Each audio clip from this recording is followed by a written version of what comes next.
Yo, yo, yo, what's poppin', Eugene? This is KWVA. I'm Owen. I'm Nick. And I'm Enzo.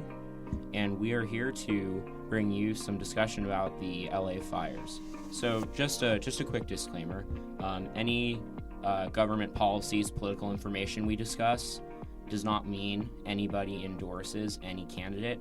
We're just here to present the facts and discuss the situation. Doesn't mean we support one belief or the other. Thank you.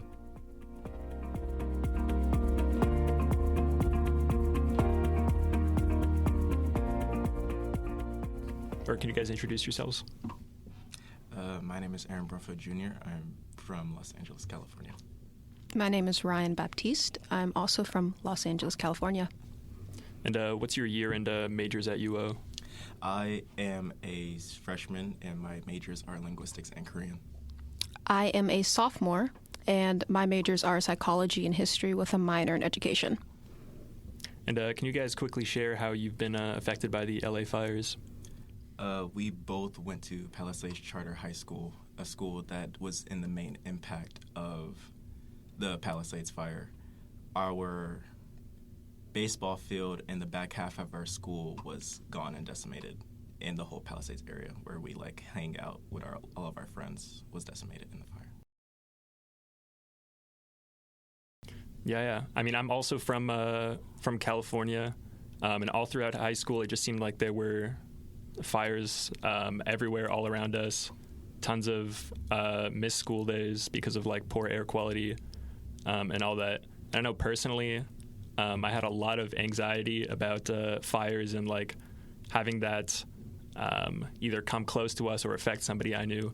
Was there a lot of anxiety leading up to this moment, or even now that clearly it's impacted you very heavily? I would say this fire was a little sudden. Very. Because it's the winter, and it wasn't hot when I went back to went back home for winter break. It was close to the 70s and 80s. So when I kind of returned home and found out a few days later that this fire had broke out, and that it was also closer to our high school, I'd say that was the closest it's ever been. Yeah, it was definitely shocking because most of our friends post about it online, and it turned into. Originally, it was a normal situation where oh, okay, the fire's going to get put out. It's here. And then we found out that they started evacuating everybody. And everybody was joking online, of course, talking about, oh, we get to go home early.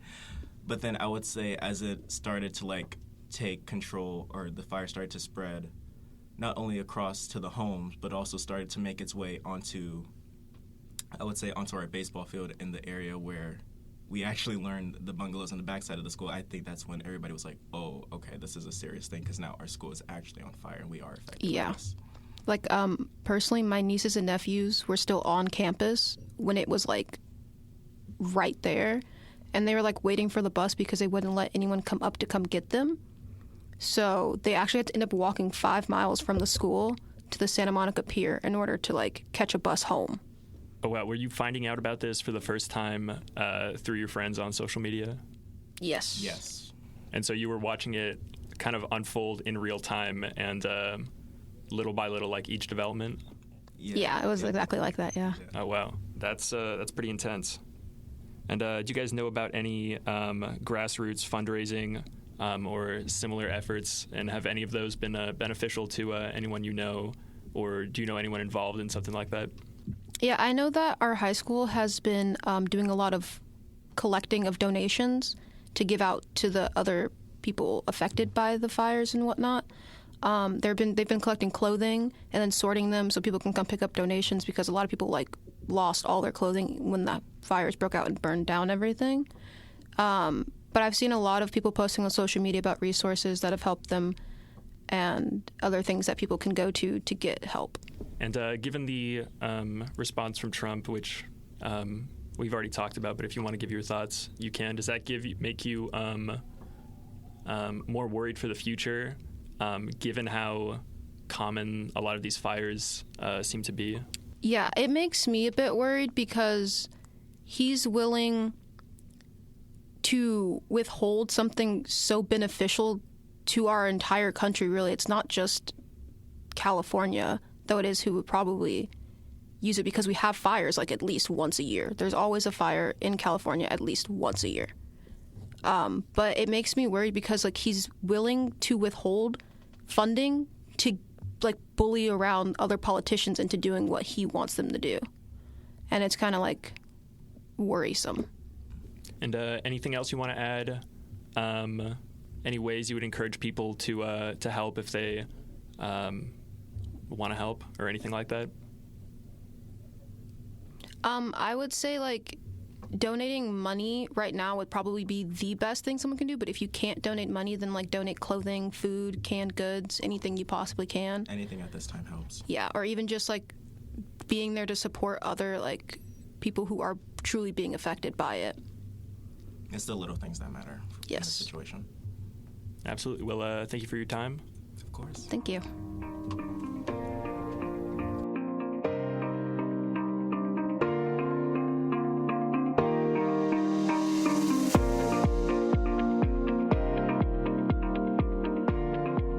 And now, here is another side of the story from Griffin Patrick. Welcome, Griffin.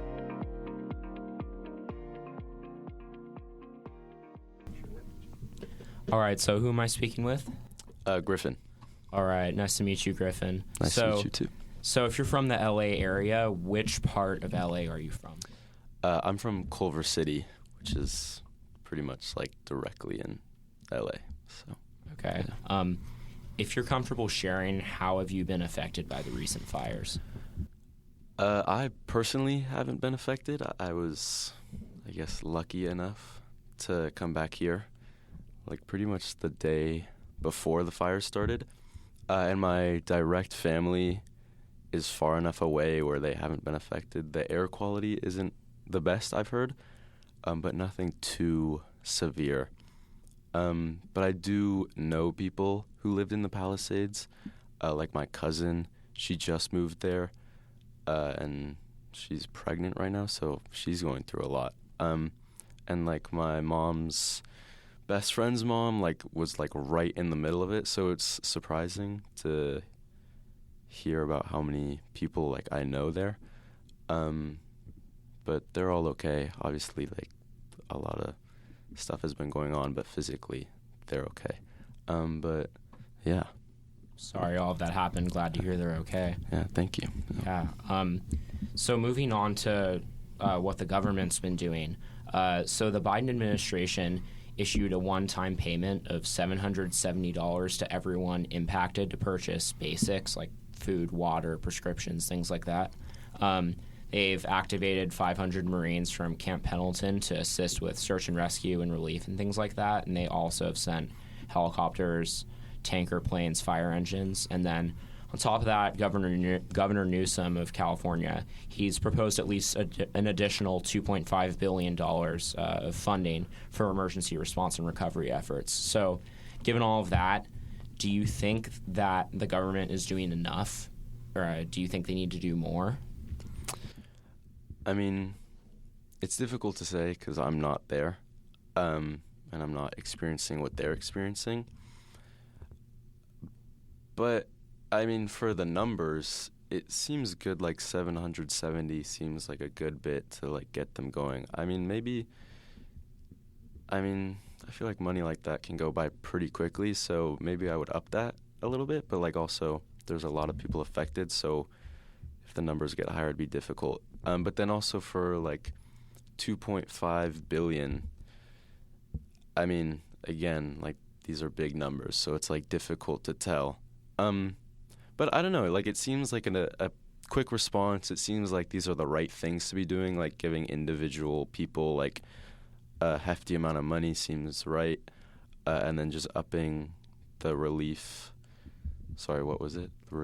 money by $2.5 billion. Yeah. Like, that seems like a good response. But I mean, again, it's difficult to tell since I'm not there, and like, these are pretty big numbers. But yeah, no, it seems right. So yeah. All right. Thank you. Finally, President-elect Donald Trump, previously, he disagreed with Governor Newsom about water rules that protected an endangered species. And President-elect Trump wanted to weaken those rules to send more water to Southern California to like farms. Governor Newsom didn't agree with that, and President-elect Trump threatened to withhold disaster funding if Newsom didn't go along with the rule changes. Do you have any concerns about how the incoming administration will handle disaster funding in the future, especially in California? And this isn't a statement of like, do you endorse this candidate or not? It's just, are you concerned about disaster funding? Yeah. Well, I mean, I do have my personal quarrels with Trump, but it sounds like at least what you said in the beginning, where he tried to get more water to go down to California, seems right. But then his response to Newsom saying no, where he, threatened to stop funding disaster. Sorry, I'm losing track, but he threatened to stop funding disaster, whatever it was. Seems almost like immature, I'd say.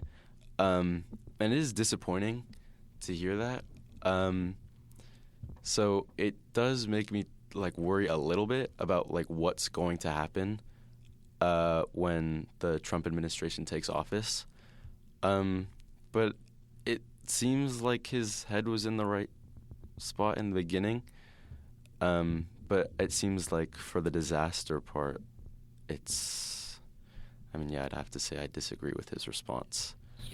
Yeah. I mean, as a California resident myself, I know this wasn't the first time something like this was said. I remember, I believe in 2020, the skies were all orange because the air quality was so bad. I live in the northern part of California, and I was driving that day, and like it literally looked like something out of Star Wars. Yeah. And the air quality was so bad, and then I remember hearing some crazy things being thrown around on the news, and that definitely made me worry a little bit. But I don't think anything's going to go away completely, because I think that if he did something like that, like take away disaster funding, then I think there would be like a public uproar. Yeah, definitely. And I don't think anybody would like that.